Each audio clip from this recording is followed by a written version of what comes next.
Blood was its mark.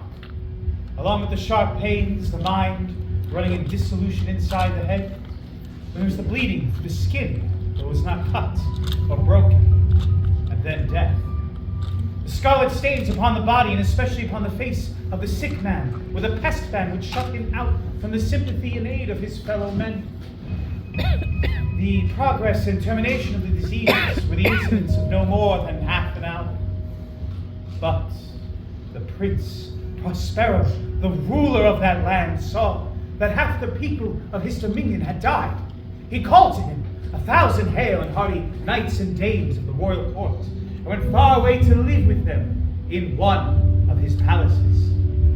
It was a large, beautiful, castellated abbey, with strong walls girdling it in, and large gates of iron.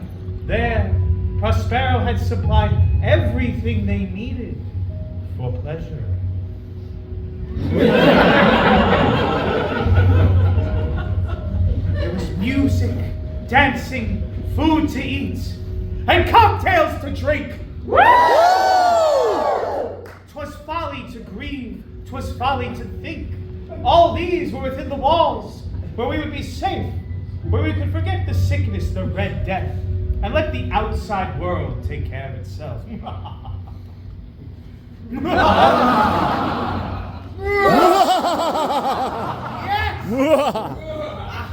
I knew I came to this town for something.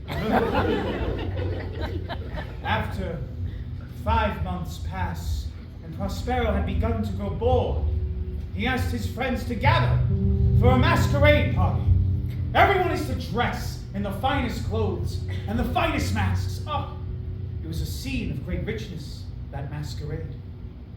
Now, does anyone here have a sex allergy? Because I'm about to fuck some shit up.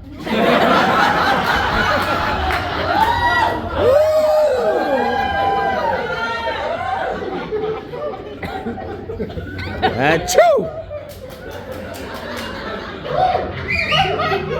There were 7 rooms in this imperial suite of a gospel-centric taste. In his winding palace, little more than one room could be seen at one time. In each room, there were 3 tall, pointed windows of colored glass, the same color of which was used in each room. The first room had hangings on the wall of blue. Blue were its windows. A very vanilla room, yes?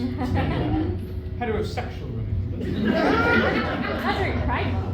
The second room had ornaments of purple, and purple were its window panes, a place you could explore yourself. Heteroflexible.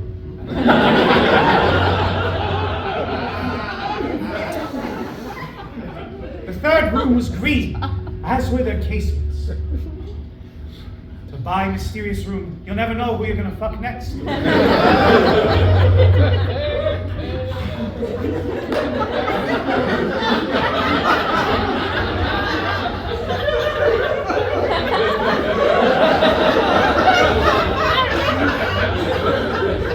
The fourth room was yellow.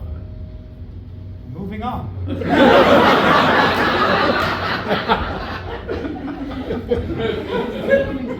fifth room, a lovely cocaine white. And the sixth room was a refreshing violet, where you could sit down and decompress and talk about your feelings after. Oh boy. My friends, can you guess what color the seventh room was? Red. Turquoise. No. It was black. Oh. Black as night. And the floor, too, was covered with that same heavy black cloth. However, the windows in that room were not the same color. They were red. Deep blood color.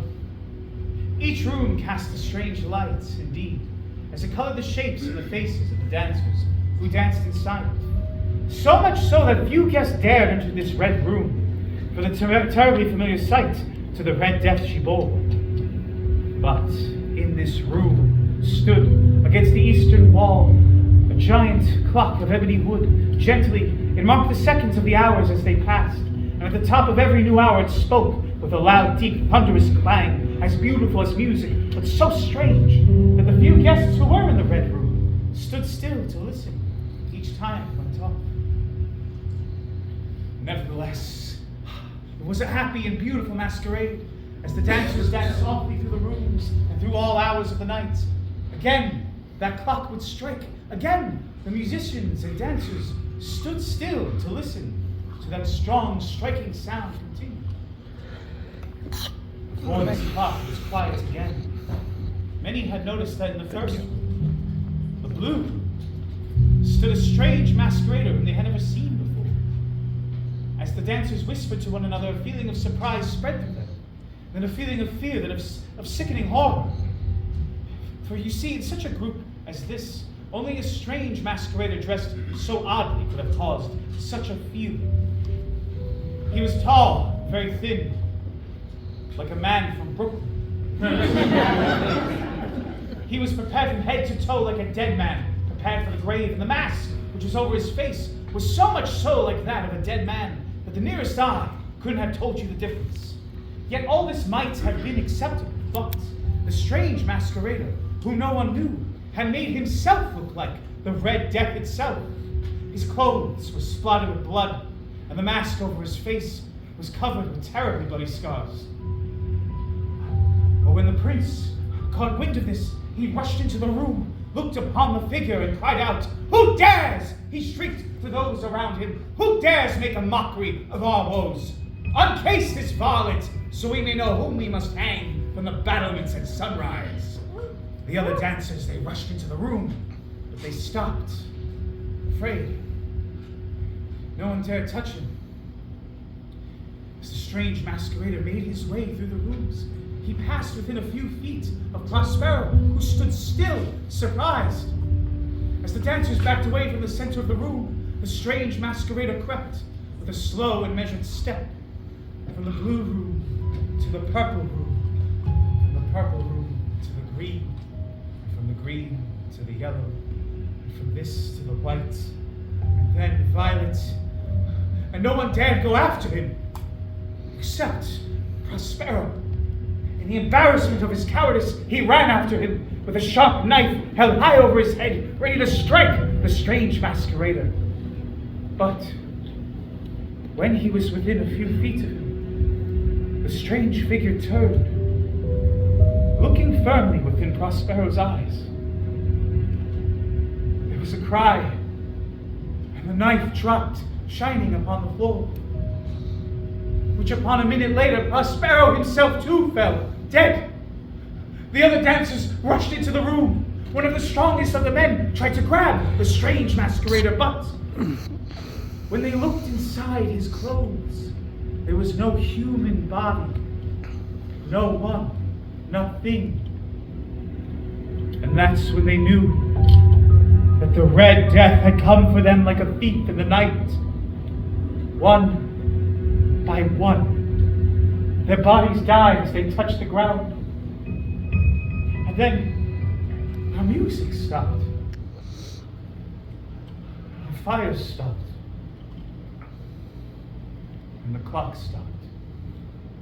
And darkness, decay, and the Red Death held illimitable dominion over all.